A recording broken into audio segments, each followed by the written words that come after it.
Good morning from WKYT News. I'm Bill Bryant. We welcome you to Kentucky Newsmakers and certainly hope you're enjoying the weekend. Later, cautious optimism about Kentucky's COVID numbers. Dr. Crystal Miller of the WEDCO District Health Department will join us a little later, and we'll talk about where we go from here in the pandemic. But first, Kentucky has a major problem with affordable housing at just about every level. The Commonwealth Alliance for Housing Solutions says 21% of Kentuckians are spending more than half of their income toward housing costs. And they say even before the pandemic, Kentucky was short on housing supply by about 75,000 homes. And 2 years of COVID disruptions have made things worse. The Alliance is pushing a bill in the legislature that they say will help address the tough situation. Mike Hynes is here from the Commonwealth Alliance for Housing Solutions. First up, thanks for coming, Mike. We appreciate it very much. No, thank you for having me. Tell us about, first of all, how critical this issue is. We have a profound shortage of homes in Kentucky. We do, and we don't fully yet know how the impact of the pandemic will affect the number that you referenced, the 75,000 house shortage that we had at the beginning of the pandemic, 2019. We see it in every market in the state, almost without exception. That's urban markets, suburban markets, rural markets. It's state to state. It's, you know. And when we say at every level, we're talking about rentals. We're talking about starter homes. We're talking about what folks would consider to be more affordable homes for medium income families, maybe the $200,000 to $4,000 range. There just aren't many on the market, right? Yes, sir, that's correct. And the shortage is only getting worse. What is causing all of that? A lot of factors. So we have rising construction costs, particularly here in Fayette County. There's not much land to build upon. And those two factors alone are causing tightness in the market. Also, land that you're allowed to build on, right? Yes, yeah, sir. Right. Yes, yeah, sir. Yeah. And then with the COVID pandemic, you saw reduced turnover. So there was not as many people who were moving, which reduced inventory on the market even further. And that condition, that trend, really hasn't changed yet. We haven't really seen a lot of velocity in the real estate markets as a whole, in my opinion. So that's exacerbating the issue. And it takes a while to build, always has, but at this point, with the disrupted supply chain, it can be a very long construction period, right? Yes, so construction periods have been stretched by 4 to 6 months in most cases by the supply chain issue. And there's some national forecasts that don't think that will be alleviated till 2023. Your report says that more than a fifth of Kentuckians are spending about half of their income on housing. Mm-hmm. That has to be a very difficult situation. It is. Housing insecurity, particularly amongst working families, it does not contribute towards educational success for children, does not contribute towards good positive health outcomes for adults and children. So it is a very stressful situation. It also does, when we think about economic development, it does reach the attention of employers who are looking to come to Kentucky. We have a great state. We have a lot of economic momentum, but housing is a piece of infrastructure that we've not adequately addressed. Commercial or industrial development areas seem to be able to go in. They pass through the local governments and are able to come in, and then at times they are induced to come in by some incentives that are offered by the governments.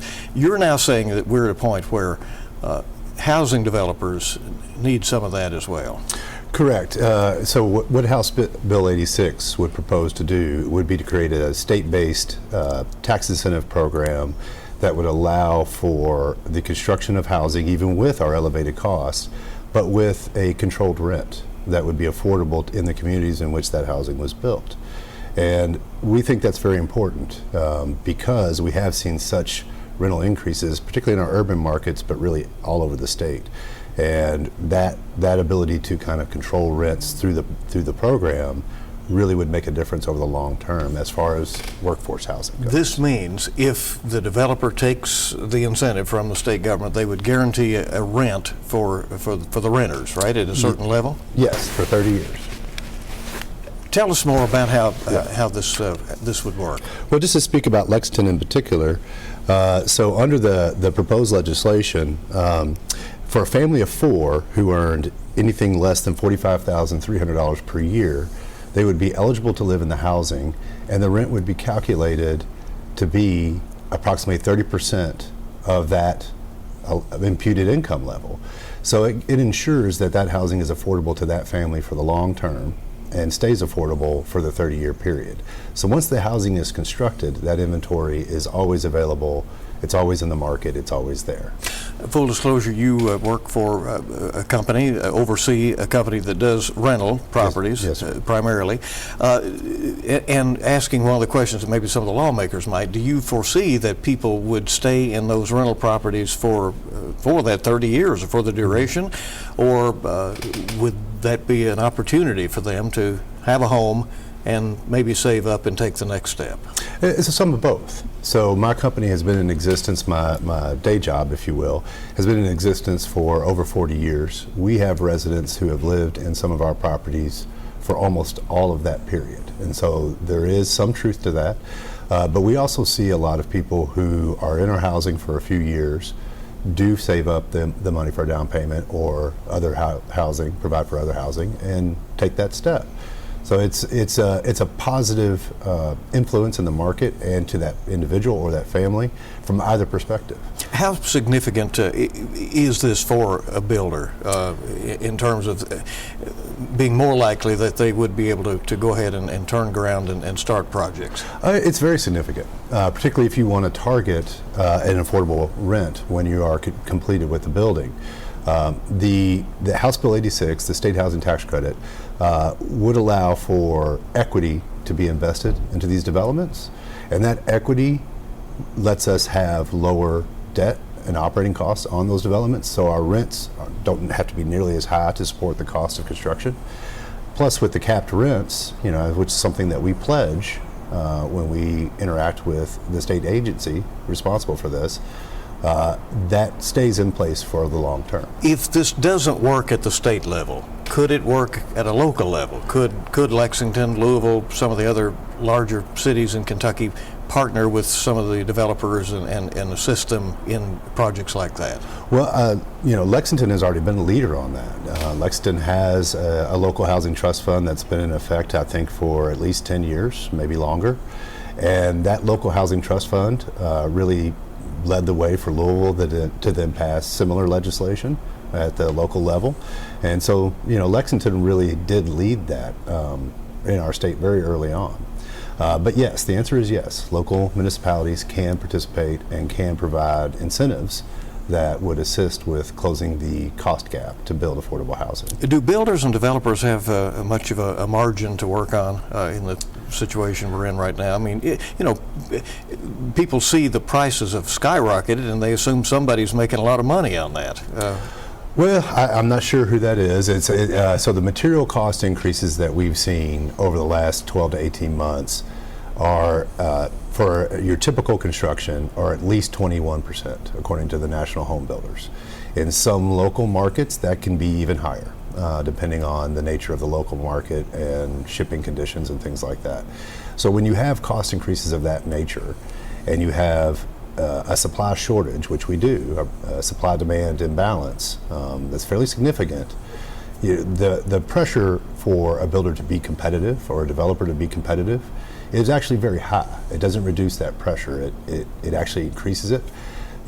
If you're building a building and you can't attract enough qualified people to live in your building, that's a real risk to the developer and the builder. So if a lot of that is made up of profit or margin, at this point, in my estimation, you're taking a risk, a pretty significant risk. Do you at this point have wait lists for your properties? We do. We have pretty significant wait lists for most of our properties. And one of the things that I think really highlights that, we have a footprint in Western Kentucky as well. And when we had the recent storms in December, we and a group of other housing providers, wanted to reach out and help folks. I mean, there were folks in Dawson Springs that the closest property I could get them into would have been in Evansville, Indiana. We just don't have any availability. Our portfolio occupancy rate in my company is in excess of 98%. Everything's full. There's nowhere for people to go. What has been the reception so far in the legislature? I took a look at the bill, and I don't see that it has moved. Is it hard to get attention in this session with so many other things under discussion? Well, one, I think the job of the legislator is very difficult, and fortunately, under the leadership of our two bill sponsors, Representative Bridges and Representative Banta, they have been successful in helping us generate attention to the bill. And we are getting attention from House leadership and others, and we hope that that momentum will continue. I do think that there is increasing awareness, regardless of the home district for the legislator, that this isn't just an issue that is somewhere else. This is an issue that is right here at home, right there in their district. This is a tax break for the home builders, and it would mean less revenue for the state. I'm sure you will hear that as pushback as well. Yes, sir. It does. It is that is how the program works. But the revenue to the builder is also capped, or the developer is also capped by virtue of the rent restrictions. So there is a trade-off that a builder or developer makes to take advantage of this incentive. The incentive is a pay for performance program. So if at any point in time the builder or the developer does not serve the families that they're supposed to serve, the incentive stops and the bill to the state stops immediately.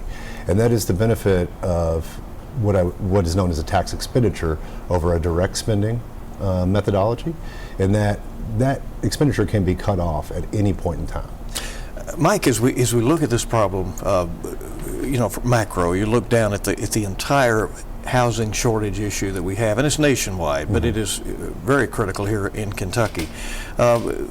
What's the way forward to get out of this at every level? Well, it's a supply-demand imbalance at its basic level. So, even if we build rental housing in a community, it helps all levels of the market. If we build senior housing and half of our residents live in single-family homes, when they move into our building, those single-family homes become available to the market for other people to purchase, for housing to be made available throughout the market. There is a ripple effect. But the answer is that we need to invest in housing, and we need to build it, and we need to treat it as infrastructure. I think that's critical. Without housing, I would challenge, without stable housing, I would challenge anybody to let me know an area of an individual's life that isn't infected by that. Are you optimistic about getting this passed?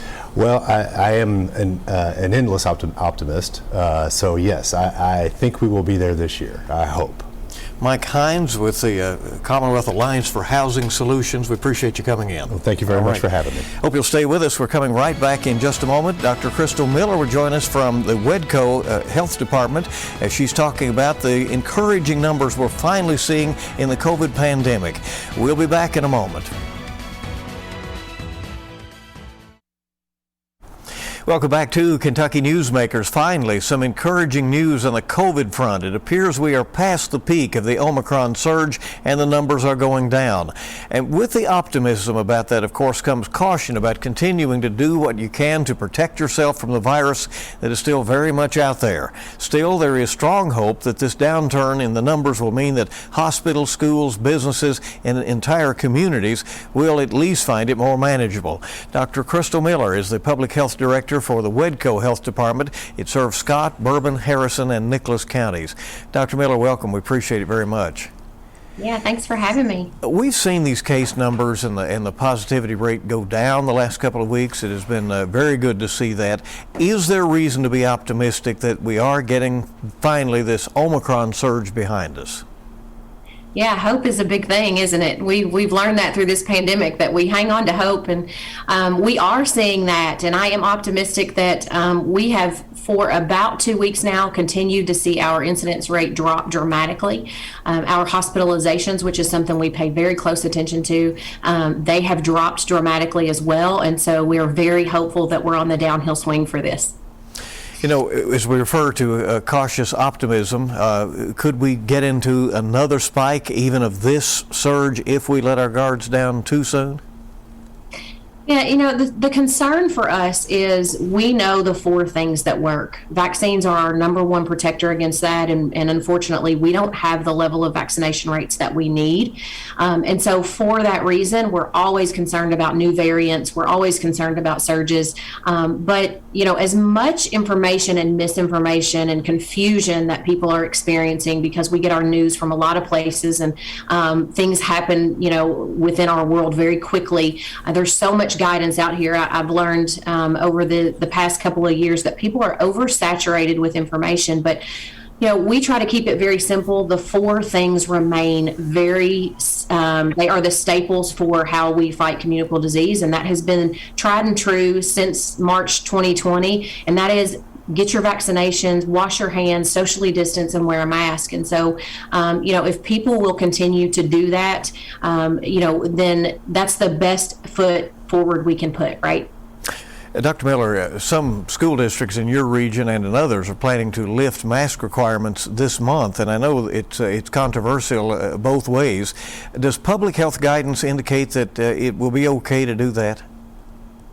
Yeah, so it's a balancing act of watching, and we know that it's basically at what point do you rip the Band-Aid off, right? And we have watched the data. The superintendents and myself, and I know other local health officials and their superintendents have very close relationships, and we talk sometimes daily, if not weekly, about the data and what we're looking at. And for us in our region, for Scott and Harrison, Nicholas counties, our incidence rate has dropped 20 points daily for about the past 2.5 weeks. And so if you trend that out, we're gonna be looking if numbers and our incidence rate continues to drop the way that it is now, we will be in a very good position to support that. And so, you have to make that call at some point, right? And we know that it's very frustrating for parents and families who feel like masks need to come off, and we also know it's very scary for those who who have negative health implications from viruses, et cetera. There's a lot of things to consider here, and so we are balancing those. We have promised our communities that we would watch the data, and when the data supported that, we would do that, and that's exactly what we're doing. Dr. Miller, is and based on your own expertise and now experience of a couple of years of dealing with this and the guidance that you're getting on the state and from the federal level, is COVID something that we're just going to be dealing with in waves like this for a long period of time, or is this maybe the light at the end of the tunnel once we get through this particular strain that has come through? Yeah, absolutely. Well, we're all hopeful that it'll just go away, right? But with what we know about viruses and what we know with vaccines, we need vaccination rates higher. We really, really do, in order to fight additional strains and to fight back on having surges. And so, ideally, what we can look back historically, what we know is that we will have new variants, and what they do will depend, on a lot of factors. But where we are now, very hopeful. If you would have asked me this 3 weeks ago, we would have been having a very different conversation. And so I am very pleased with where we are with our hospitalizations, with the fact that our incidence rate is dropping by 20 points daily. And so I think we are definitely headed in the right direction. I get asked that a lot, will we deal with this much like we deal with the flu? That's what we're looking at right now. We have a first and second dose, or you have one for J&J and then a booster. And so the data will drive that. As parents start to eye spring break or even summer and maybe think about taking vacations and having more activities, do you believe we're headed toward a more normal scenario for those times? Right. So viruses historically have they respond differently to heat and cold, and this pandemic has not seemed to trend in that direction. So I am hopeful that we're headed in that direction, but this virus has been just really unpredictable in every way. Cold didn't seem to matter. Heat, didn't seem to matter. And so if that's the case, then, it's very unpredictable. But holding on to hope and making sure that we're doing the 4 things that really, really are tried and true to fighting communicable disease will help us all. So I can't stress enough that we need our communities to get vaccinated. We need people to continue to wear masks when you're in large settings, wash your hands, and then socially distance. So keeping those 4 things, as much guidance is out here, if you can remember those 4 things, that will really serve you well. All of a sudden, public health popped onto the obvious scene. It's obviously been ongoing, but over the last couple of years, this has been certainly a test for the system, hasn't it? Oh, absolutely. We have learned a lot. One of the blessings, I have talked about this on your segment before, but one of the blessings in this pandemic is that people understand now how important local health departments are in supporting communicable disease. And that's not just with a pandemic. That's with, HIV, hepatitis C. We are responsible for a myriad of communicable diseases. And so I'm really thankful that our communities now understand the importance of that a little better. But the local and state public health infrastructure is I think our communities have seen that we have been underfunded. We need a lot of work in our infrastructure with systems and processes, just from keeping up with the day-to-day. Back March 2020, we were building out our systems to track our data through Excel sheets and other things because we just didn't have a system that supported moving that fast. Do you have concerns that other health screenings have been neglected during COVID? We know that in the beginning of the pandemic, we know people were scared and they were not seeking out medical care for what they needed. I think we've changed that landscape just a bit, where people have relaxed that a bit. But I definitely think that we have some work to do, particularly with our substance abuse and mental health areas. I think that the pandemic has really heightened our need for that and our awareness around the need for that. And yet we know the opioid addiction problem has not only continued, but apparently has worsened during the pandemic. Are we properly positioning now to turn that trend around? Absolutely. So I can tell you one of the things that we have been able to do as the pandemic, as we have slowed down our cases, is we are focusing our efforts on outreach more. We do HIV and hepatitis C testing, community outreach testing for our district, and every local health department obviously is responsible for communicable diseases, and so that has been really well received in our communities. That is something that we will continue to build on, these relationships that we've built through the pandemic, to make sure that we're staying on top of all the things that are related to communicable disease and the spread of disease and what that looks like in our communities. Public Health Director Dr. Crystal Miller, we appreciate you being with us today, and as you said, hope springs eternal, that maybe some of this will get behind us and you can focus on some other goals out there, right? Absolutely. Thanks for having me. Appreciate it very much. Stay with us now. We'll be back on WKYT's Kentucky Newsmakers. Welcome back to Kentucky Newsmakers. A major international security meeting. Hundreds of officials from dozens of countries are taking part. Russia's growing military is a key focus, but the Iranian threat is also on the agenda. Our chief national political analyst, Greta Van Susteren, has the details. Hello, I'm Greta Van Susteren, and here is your full court fast break. This weekend, Vice President Kamala Harris leading a U.S. delegation to the Munich Security Conference. The VP giving a speech on U.S. policy towards Ukraine and meeting with European leaders, reassuring them of the U.S. commitment to NATO. This as Russia continues to advance toward Ukraine's border, fueling fears of an invasion. At the Munich conference, world leaders also certain to discuss Iran's nuclear program. Experts warning Tehran is weeks away from having enough nuclear material for a nuclear bomb. Iran is currently enriching uranium to 60% purity. Weapons grade is around 90% purity. And this week, efforts to revive the 2015 nuclear deal hitting a roadblock. Should we be worried? I spoke to Senate Intel Chair, Senator Mark Warner. Clearly, Iran has made progress in terms of uranium enrichment.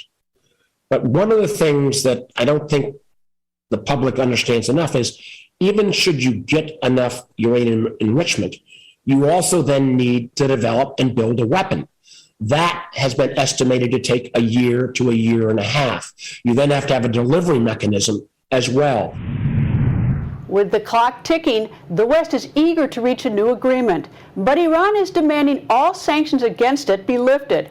Iran also wants assurances that the U.S. won't go back on its word if a new agreement is reached. As you know, in 2018, former President Donald Trump pulled the U.S. out of the nuclear agreement.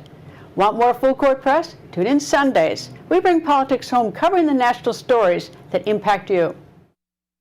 Remember, you can catch Full Court Press with Greta Van Susteren coming up this morning at 11:30 on WKYT. State legislature will be taking off Monday for President's Day. It is not a state holiday, so state offices will be open. However, it is a federal holiday, and it is a city holiday in Lexington. So you might want to check ahead if you have to do any business with government on Monday. And no U.S. mail, regular delivery on Monday as well. That's Kentucky Newsmakers. We do thank you for joining us, and we hope you make it a good week ahead.